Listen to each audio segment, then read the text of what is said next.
राजस्थान में विधानसभा के 6 सीटों पर उपचुनाव होने हैं, जिनको लेकर के अब यहाँ पर सरगर्मियाँ तेज हो गई हैं।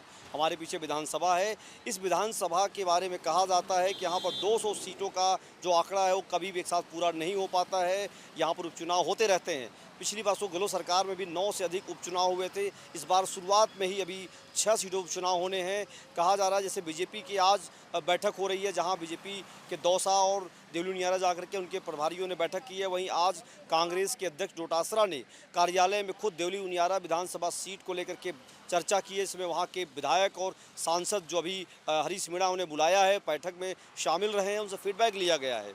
अब कहा जा रहा है कि एक एक सीटों का इसी तरीके से फ्यूचर और तमाम सीटों का कांग्रेस अलग अलग सीटों का निरीक्षण कर रही है, उसका सर्वेक्षण करा रही है कि क्या कांग्रेस अगर वहाँ अकेले चुनाव लड़ती है तो जीत पाएगी या उन्हें गठबंधन के सहारे जाना होगा। हालांकि कहा जा रहा है कि भारतीय आदिवासी पार्टी के जो नेता हैं राजकुमार रोत, उनका कहना है कि सलूम्बर और 84 दोनों सीटों पर उनके प्रत्याशी को टिकट मिले, वो दोनों सीटों को मांग रहे हैं।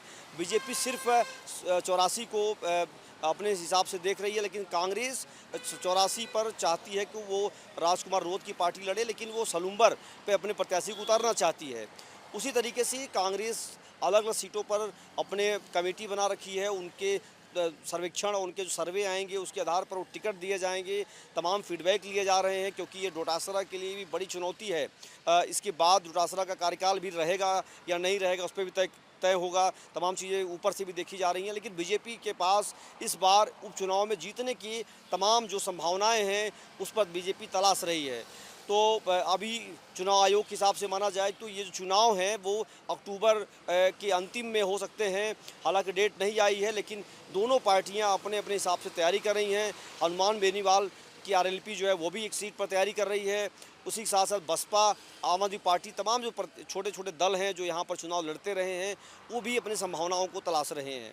बीजेपी अभी फ़िलहाल फीडबैक ले रही है, जातिगत समीकरण को देख रही है, उसके हिसाब से नेताओं के नाम तय करेगी। फ़िलहाल अभी किसी नेता का नाम तय नहीं हो पाया है, लेकिन जातिगत समीकरण के हिसाब से नेताओं के नाम तय होने की तैयारी चल रही है। कांग्रेस भी अपने हिसाब से जो वहाँ के विधायक रहे हैं उनका फीडबैक ले रही है, उनकी जातियों को देख रही है, उसके हिसाब से जो समीकरण होंगे उस पर काम करेगी। तो राजस्थान की 6 विधानसभा सीटों के उपचुनाव को लेकर के फ़िलहाल अभी यही अपडेट है। लगातार इस पर काम जारी है और पार्टियां इस पर रह करके समय समय पर अपने चीज़ों को लेकर के सामने आ रही हैं। एक साथ कोई भी किसी 6 सीटों की चर्चा नहीं कर पा रहा है। एबीपी लाइव के लिए Santosh Pandey, Jaipur. For exclusive and insightful videos, subscribe to our new channel ABP Live Premium.